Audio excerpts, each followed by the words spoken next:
bad will eventually turn out for good. நீங்கள் உண்மையாகவே தேவனால் அழைக்கப்பட்டவர்கள் என்கிறதான அந்த நிச்சயம் உங்களுக்கு இருக்குமே ஆகில் உங்களுடைய வாழ்க்கையில் நடக்கிறதான எல்லா காரியமுமே நன்மையானதும் தீமையானதுமே, ஏன் தீமையான காரியம் கூட நன்மையாகவே முடிய செய்கிறார். And if you love God, அப்படி நீ தேவனை நேசிப்பையானால் அப்படி நடக்கிறது. two things you should realize that God has called you, you are chosen by God. இரண்டு காரியங்கள் நீங்கள் நினைவில் வைத்துக் கொள்ள வேண்டும். ஒன்று, நீங்கள் தேவனால் தெரிந்து கொள்ளப்பட்டவர்கள். இரண்டாவது, தேவனால் நேசிக்கப்படுகிறவர்கள். Secondly, you should love God.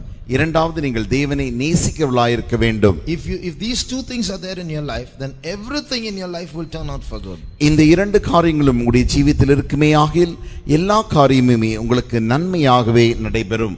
Not only will it turn out for good, you will be able to see that it is good. அது நன்மையாக முடிய பண்ணுகிறது மாத்திரமல்ல, அது நன்மையாகவே இருக்கிறது என்பதை உங்களால் காண முடியும். Because there are some things that God does in our life that we get irritated. ஏனென்றால் தேவன் நம்முடைய வாழ்க்கையில் செய்கிறதான சில காரியங்கள் நமக்கு எரிச்சலூட்டுகிறதா இருக்கிறது. So that's the topic today, irritable situations. அதுதான் இன்றைக்கு நாம் காண்கிற தலைப்பு, எரிச்சல் அடையக்கூடியதான சூழ்நிலைகள். Have you seen some irritable situations in your life? உங்களுடைய வாழ்க்கையில் எரிச்சல் உள்ளதான அந்த சூழ்நிலையை நீங்கள் கண்டிருக்கிறீர்களா? Where you're going to do something and someone comes in the way. நீங்கள் ஏதோ ஒன்று செய்ய முயற்சிக்கிறீர்கள், அதற்கு தடையாக சில காரியங்கள் வந்து விடுகிறது. You're so excited and happy, anticipating something good is going to happen, and you're stepping towards it, someone comes in the way. நீங்கள் மிக சந்தோஷமாக எதிர்பார்க்கிற ஒரு காரியம் நடக்க போகிறது என்று நீங்கள் முயற்சிக்கிறீர்கள், அப்பொழுது யாரோ ஒரு வழியில் வந்து அங்கே தடுத்து விடுகிறார்கள்.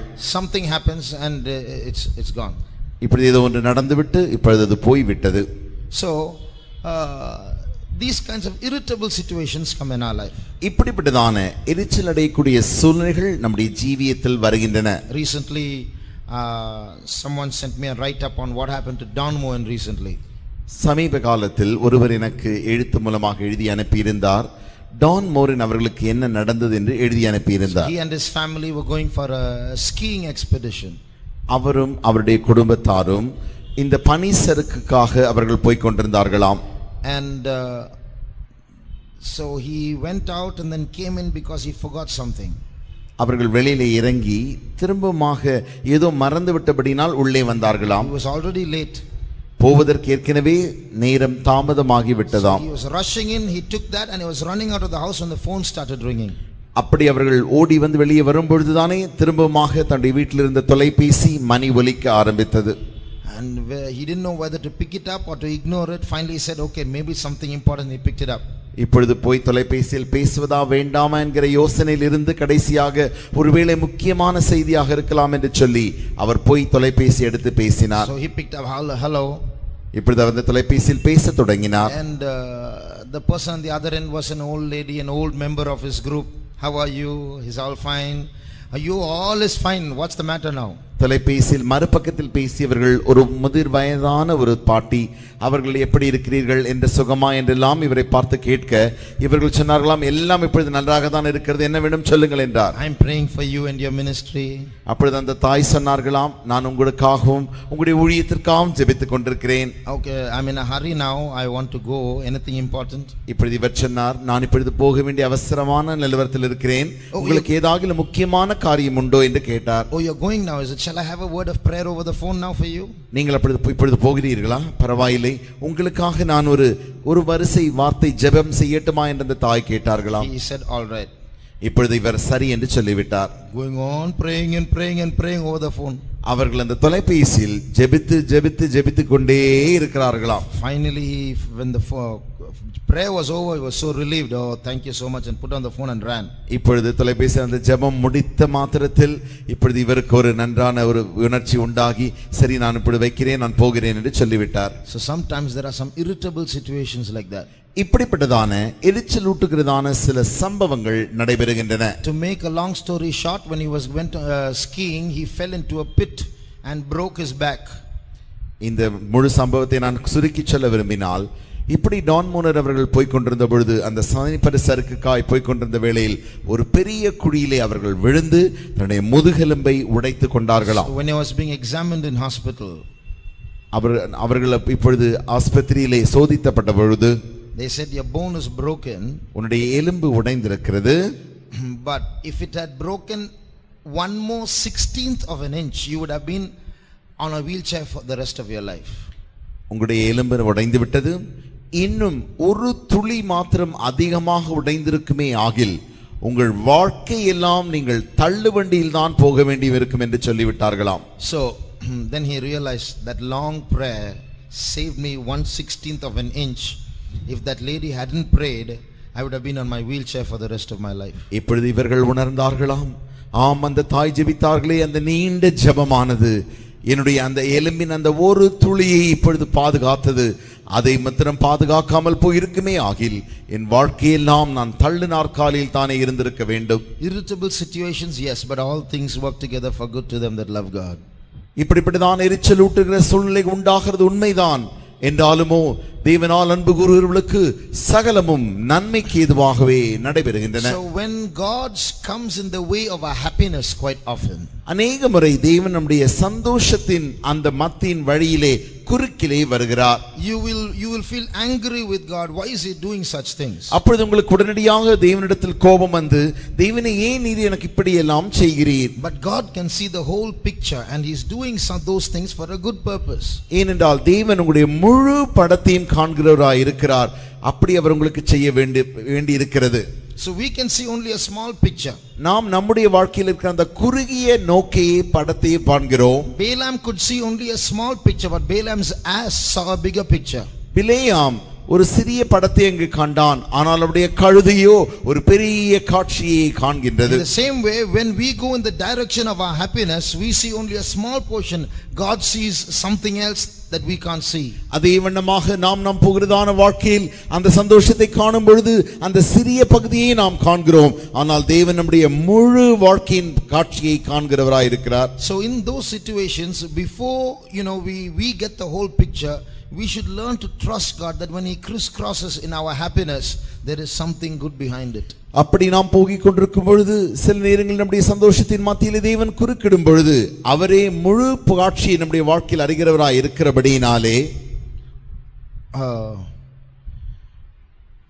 we should learn to trust God that there's some good behind it. அதற்கு பின்பாக ஏதோ ஒரு நன்மை மறைந்திருக்கிறது என்பதை நாம் நம்பிக்கையுடையவர்களாக தேவன் மேல் நம்பிக்கை வைக்க வேண்டும். Recently one boy said, சமீப காலத்தில் ஒரு பையன் வந்து சொன்னான், in his company whenever they finish a major project, just for relaxation, for stress release, they go for an outing. அவனுடைய கம்பெனியிலே அவர்கள் ஒரு பெரிய ப்ராஜெக்டை செய்து முடித்த மாத்திரத்தில் அதற்கேற்றதான ஒரு இயற்கை சந்தோஷ உணர்ச்சி உண்டாகும்படியாக அவர்கள் யாவரும் ஒரு சுற்றுலா செல்வார்களாம். Every time he refused. This time they said, we're going to the Andamans, you must come. ஒவ்வொரு முறையும் இந்த சகோதரன் மறுதலித்துக் கொண்டே இருந்தாராம். இப்பொழுது அவர்கள் சொன்னார்கள், நாங்கள் யாவரும் அந்தமானுக்கு போகிறோம், நீ கண்டிப்பாக வரத்தான் வேண்டும். We are going by plane and we'll come back by ship.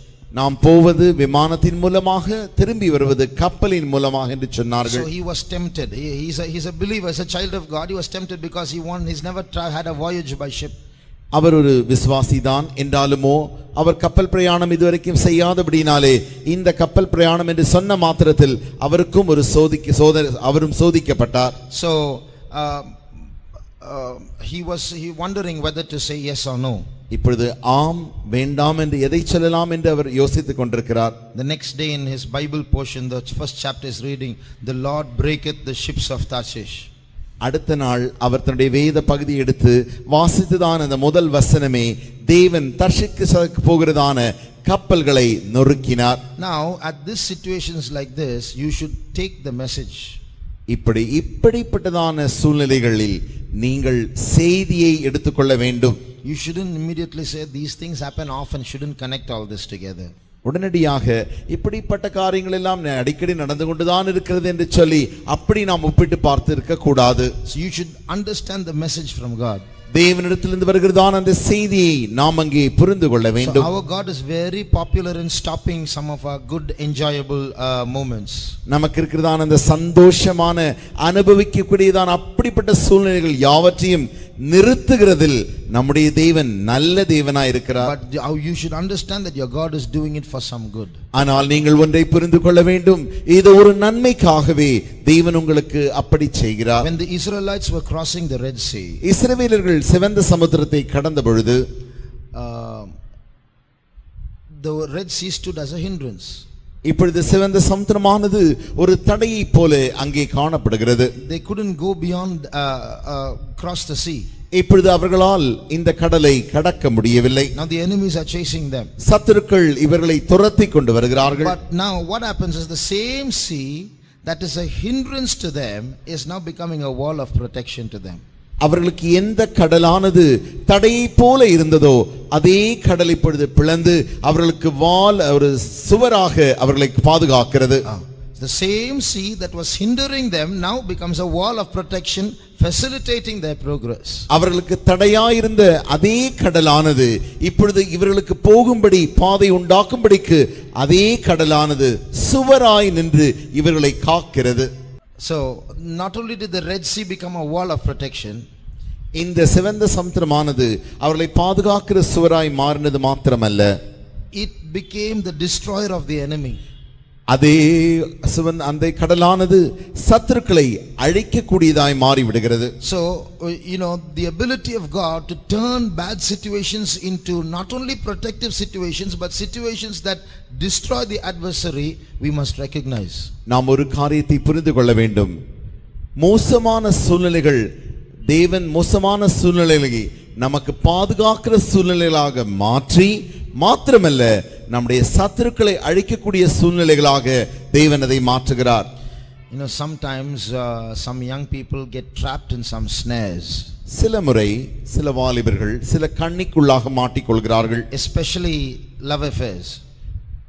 அதிக விசேஷமாக இந்த காதல் பிரச்சனைகளிலே they are very stubborn in going one step after the other. எப்படியாகிலும் ஒரு படியிலிருந்து இன்னொரு படிக்கு போகும்படி அவர்கள் மிக பிடிவாதமுடையவர்களாக போய்க்கொண்டே இருக்கிறார்கள். They won't listen to any advice what anybody says. யார் என்ன ஆலோசனை சொன்னாலும் அதை அவர்கள் கேட்பதே இல்லை. Afterwards they'll fall into a trap. கடைசியில் தான் இப்பொழுது அவர்கள் ஒரு கண்ணியிலே விழுந்து விடுகிறார்கள். Then what happens is their name is ruined and they are found out and family becomes a big fight in the family. Two families are fighting with each other and then this church comes to know about it and name stinks and you can't come to church after that. என்ன நடக்கிறது என்றால் இப்பொழுது பெயர் கெட்டு போயிற்று. இந்த காரியம் எல்லாருக்கும் தெரிந்து விட்டது. குடும்பத்தில் பெரிய சண்டை, இரண்டு குடும்பத்திற்கு மத்தியில் பெரிய சண்டை, சபைக்குமே தெரிய வந்து சபையிலும் பெயர் நாறி போய்விட்டது. After that they'll ask one question. இவ்வளவு நடந்த பின்பு இப்பொழுது அவர்கள் ஒரு கேள்வி கேட்பார்கள். Why didn't God stop me in the beginning? He knows everything, isn't it? தேவனுக்கு எல்லாமே தெரியுமே, ஏன் தேவன் இந்த காரியத்தை முதலிலேயே நிறுத்தி இருக்க கூடாது? You do all the things and go after everything and finally blame God for it. Why didn't நீங்கள் எல்லா காரியத்தையும் செய்துவிட்டு நீங்களே செய்து முடித்துவிட்டு கடைசியில் தேவனை குற்றம் சாட்டி ஏன் தேவன் நிறுத்தி இருக்க கூடாது என்று கேட்கிறதான கேள்வி. But if you fine tune your life and look back carefully, you will see God was trying to stop you. நீங்களுடைய வாழ்க்கையை சரியாக நெறிமுறை நீங்கள் சரி செய்து நீங்கள் திரும்பி பார்ப்பீர்களே ஆகில் சரியான வேளைகளில் தானே இந்த சூழ்நிலைகள் யாவற்றின் மத்தியிலும் தேவன் நிறுத்தி இருப்பதை உங்களால் உணர முடியும். But breaking through all those barricades, you stubbornly went on. நீங்கள் இந்த எல்லா தடைகளையும் உடைத்துவிட்டு பிடிவாதமாக முன்னே சென்று விட்டீர்கள். See, God can stop only to a certain extent. ஒரு காரியத்தை நீங்கள் புரிந்து கொள்ள வேண்டும். ஒரு குறிப்பிட்ட அளவுக்கு தான் தேவன் உங்களுக்கு காரியத்தை தடை செய்வார். God is a gentleman. தேவன் ஒரு மிகப்பெரிய நல்ல ஒரு மனிதர். So he is a mannerly person. He's not rough in his dealings. அவர் தான் செய்கிறதான ஈடுபாடுகளிலே ஒரு முறைமையை கையாடுகிறாரே தவிர அவர் கடினமாக அப்படி செய்கிறதில்லை. So if we are still stubborn to get past his hindrances, after that he can't help us. இப்படிப்பட்டதான காரியங்களை பிடிவாதமாக இருந்துவிட்டு தடைகளை எல்லாம் உடைத்து முன்பாக செல்ல செல்ல அவரால் ஒன்றும் செய்ய முடியாது. So when we recognize those irritable situations, there we should understand God is having some plan in this hindrance, and we should learn to cooperate with him. இந்த எரிச்சலுள்ள சூழ்நிலைகளில் தானே நாம் உடனடியாக இந்த தடைகளை தேவனுக்கு ஏதோ ஒரு நோக்கம் உண்டு என்கிறதான எண்ணத்தில் நாம் எடுத்துக்கொள்ள வேண்டும். The question that I ask those people who say, why didn't God stop it? ஏன் தேவன் முதலிலேயே நிறுத்தி இருக்க கூடாது என்று என்னிடத்தில் கேட்டதான கேள்வி கேட்டதான அவர்களிடத்திலே நான் கேட்ட கேள்வி என்னவென்றால், now that the situation has turned bad, you are asking this question. While everything was good, you should have asked this, isn't it? இப்பொழுது காரியமானது கெட்டு போனபடினாலே மோசமானபடினாலே இந்த கேள்வி நீ கேட்கிறாயே, எல்லாமே நன்றாக நடந்து கொண்டிருக்கிற அந்த காலகட்டத்தில் இதே கேள்வி நீ தேவனிடத்தில் கேட்டாயா? Lord, if it's not your will, I don't want to be involved in this thing. Please help me to stay away. I don't want it if it's not yours, Lord. ஆண்டவரே, இந்த காரியமானது உம்முடைய சித்தம் இல்லாத பட்சத்தில் இதிலிருந்து என்னை காத்துக்கொள்ளும் ஆண்டவரே, என்னுடைய சித்தம் வேண்டவே வேண்டாம்.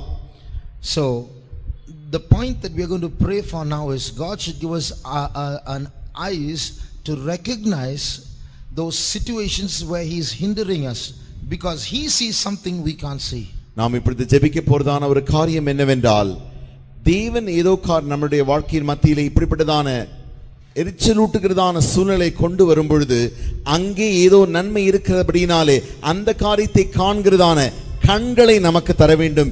ஏனென்றால் தேவன் அங்கே நன்மையை காண்கிறபடினாலே அப்படி சூழ்நிலையை உண்டாக்குகிறார். Sometimes we can't see the good, but we should learn to trust God. There is some good here. சில நேரத்தில் அங்கே ஒரு நன்மையும் காணாதது போல் இருக்கும் என்றாலுமோ ஏதோ ஒரு நன்மை இருக்கிறது என்பது தேவனை நாம் நம்ப வேண்டும். So if you are chosen by God and if you love God, you will learn to trust him in everything bad that happens in your life. நீ தேவனால் தெரிந்து கொள்ளப்பட்டவனாய் இருப்பாயாகில், நீ தேவனை நேசிக்கிறவனாய் இருப்பாயாகில், உனக்கு நடக்கிறதான எல்லா மோசமான சூழ்நிலைகள் மத்தியிலும் தேவன் அதை நன்மையாக முடிய பண்ணுவார் என்று நீ நம்ப வேண்டும். So even those bad situations which bring you bad memories and sad memories, even all those things can turn out to be a wall of protection for your life. மோசமான அந்த சூழ்நிலைகள், அந்த கவலை உண்டாக்குகிற அந்த சம்பவங்கள், இவைகள் யாவற்றையுமே தேவன் நன்மையாகவே முடிய பண்ணுவார். There were a group of people who resisted Moses in the wilderness. வனாந்தரத்திலே ஒரு கூட்ட ஜனங்கள் மோசேக்கு எதிர்த்து நின்றார்கள். They said, "Oh, God can speak only to you, is it?" தேவன் உங்களிடத்தில் மாத்திரம் பேசுவாரானா என்ன? So God said, "Okay, you come." அப்படி தேவன் சொன்னார், நீங்களும் வாருங்கள்.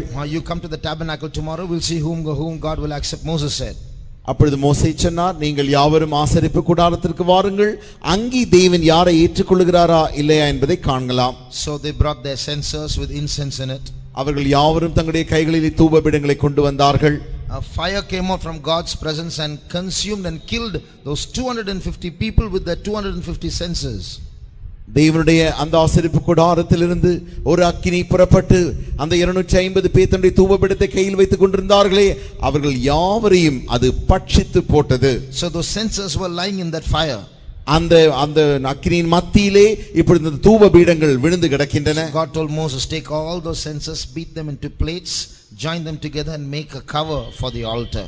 அப்பொழுது தேவன் மோசேயை பார்த்து சொன்னார், இந்த தூபபீடங்கள் யாவற்றையும் எடுத்து நீ தகடாய் அடித்து அதை நீ மூடியாக உண்டாக்குவாயாக. You look at those censers, it has a bad history, a bad reputation. நீங்கள் அந்த தூபபீடத்தை பார்த்தால் அங்கே ஒரு மோசமான ஒரு வரலாறு சரித்திரம் காணப்படுகிறது. A bad reputation. அது மோசமான ஒரு பெயரையும் உண்டாக்குகிறது. But now see, it is protecting and covering the altar. ஆனால் இப்பொழுது அதே காரியமானது இப்பொழுது தேவனுடைய பலிபீடத்தை மூடி பாதுகாக்கிற ஒரு மூடியாக அது விளங்குகிறது. If you are chosen by God, நீங்கள் தேவனால் தெரிந்து கொள்ளப்பட்டவர்களாய் இருந்தால், if you love God, நீ தேவனை நேசிப்பீர்களாய் இருந்தால், even your faults and failures, உங்களுடைய தோல்விகளும் உங்களுடைய தவறான காரியங்களும் faults, உங்களுடைய விழுகைகளும், even those situations God can use to protect your later life.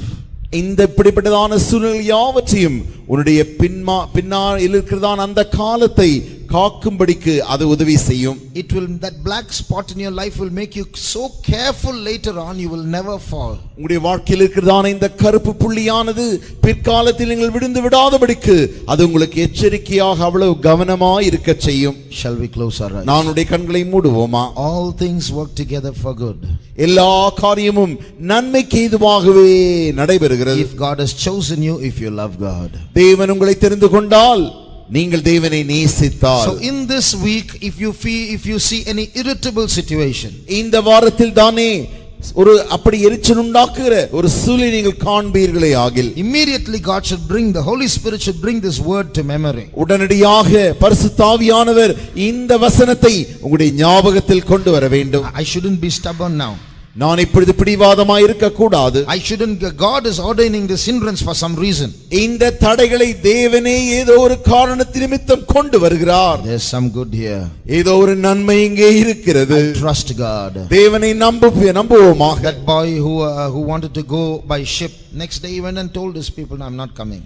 இப்பொழுது கப்பலிலே போக வேண்டும் என்று யோசித்தானே, அதே சகோதரன் அடுத்த நாள் போய் தன்னுடைய சிநேகிதரிடம் சொன்னான், நான் வர மாட்டேன். Like that, God should help us to immediately obey and recognize His goodness in our bad situations. அதே வண்ணமாக நம்முடைய மோசமான சூழ்நிலைகளிலே அவருடைய நல்ல அந்த நன்மையை நாம் ஏற்றுக்கொள்கிற வண்ணமாக தேவன் நமக்கு உதவி செய்ய வேண்டும். Those who want that wisdom, lift up your hands. யாருக்கெல்லாம் இந்த ஞானம் வேண்டுமோ நீங்களுடைய கரத்தை உயர்த்துங்கள். Then instead of getting angry, you can say, praise the Lord. கோபப்படுவதற்கு மாறாக கர்த்தாவே உமக்கு ஸ்தோத்திரம் என்று சொல்லுவோமா? Instead of getting irritated with this person and that person, you can say, praise the Lord. இந்த நபரோடு அந்த நபரோடு கூட எரிச்சல் அடைவதற்கு மாறாக கர்த்தாவே உமக்கு ஸ்தோத்திரம் என்று சொல்லுவோமா? All things work together for good to them that love God, to them who are called according to His purpose.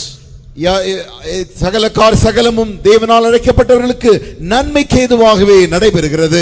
Say, Jesus, I love you. இயேசுவே நானும் நேசிக்கிறேன் என்று சொல்லுவீர்களாக. Thank you for choosing me, O God. ஆண்டவரே நீர் என்னை தெரிந்து கொண்டபடினாலே உமக்கு நன்றி. Help me to trust you in every situation. எல்லா சூழ்நிலைகளிலும் உம்மையே நம்புவதற்கு எனக்கு உதவி செய்யும். Ultimately everything is going to work together for good. முடிவிலே எல்லா காரியமும் நன்மைக்கு ஏதுவாகவே நடைபெற போகிறது. All things, சகலமும். That means there's no part of your life which you can say it's all right, but that one incident, there is no exception. All things God will make and make good in your life. சகலமும் நன்மைக்கு ஏதுவாகவே செய்கிறபடினாலே அந்த காரியத்தை ஏதோ ஒரு காரியம் மட்டும், அந்த ஒரு காரியம் மட்டும் என்று நீங்கள் அப்படி தள்ளி வைக்க வேண்டாம். Everything God will use to make it beautiful in your life. எல்லா காரியத்தையும் சகலத்தையும் உங்களுடைய வாழ்க்கையில் தேவன் அழகாக மாற்றுவார். What a good God. எவ்வளவு நல்ல தேவன். What a wonderful Father. எவ்வளவு அற்புதமான தகப்பன். What a wise Savior. எவ்வளவு ஞானமுள்ள இரட்சகர். He has the capacity to turn all our black into white. அவருக்கு நமக்கு இருக்கிறதான சகல கருப்புகளையும் வெண்மையாக்கக்கூடிய திறனுடையவர். That the Lord might give us grace to trust Him in every situation. Let us praise God. ஒவ்வொரு சூழ்நிலையும் சகல சூழ்நிலைகளிலும் தேவனையே நம்பக்கூடிய அந்த கிருபை தேவன் நமக்கு தரும்படியாய் நாம் கர்த்தரை ஸ்தோத்திரிப்போமாக. ஸ்தோத்திரம் ஸ்தோத்திரம் ஸ்தோத்திரம் ஸ்தோத்திரம் ஸ்தோத்திரம் ஸ்தோத்திரம் ஸ்தோத்திரம் ஸ்தோத்திரம் ஸ்தோத்திரம் ஸ்தோத்திரம் ஸ்தோத்திரம் ஸ்தோத்திரம் ஸ்தோத்திரம் ஸ்தோத்திரம் ஸ்தோத்திரம் ஸ்தோத்திரம் ஸ்தோத்திரம் ஸ்தோத்திரம் திடமா கரமா ஷபா கபாரி பக்கலமானி அனமந்துரே. Thank you Jesus, we praise you. கர்த்தாவே நீர் தந்ததான இந்த நல்ல நேரத்துக்காக ஸ்தோத்திரம். விபரீதமான சூழ்நிலைகளில் உம்மை நம்ப உம்முடைய ஞானத்தை தாரும், உம்முடைய வல்லமையை தாரும். ஆண்டவரே, எரிச்சல் அடையாமல் கோபப்படாமல் இதிலும் ஒரு நன்மை உண்டு என்று உணர இந்த வாரம் முழுவதும் உம்முடைய ஞானத்தினால் உம்முடைய வசனத்தினால் எங்களை நடத்தும். வந்திருக்கிற உம்முடைய பிள்ளைகளை பொறுப்படுத்தி அவருடைய ஆவிக்குரிய ஜீவியத்தை நீர் நடத்தி ஜெயத்தின் பாதையில் நடத்தி உம்முடைய வருகைக்காக நீர் ஆயத்தப்படுத்தும். இயேசுவின் நாமத்தில் வேண்டிக் கொள்கிறோம் பிதாவே. என் ஆத்துமாவே கர்த்தரை ஸ்தோத்ரி, என் முழு உள்ளமே பரிசுத்த நாமத்தை ஸ்தோத்ரி. என் ஆத்துமாவே கர்த்தரை ஸ்தோத்ரி, அவர் செய்த சகல உபகாரங்களையும் மறவாதே. ஆமென். அல்லேலூயா.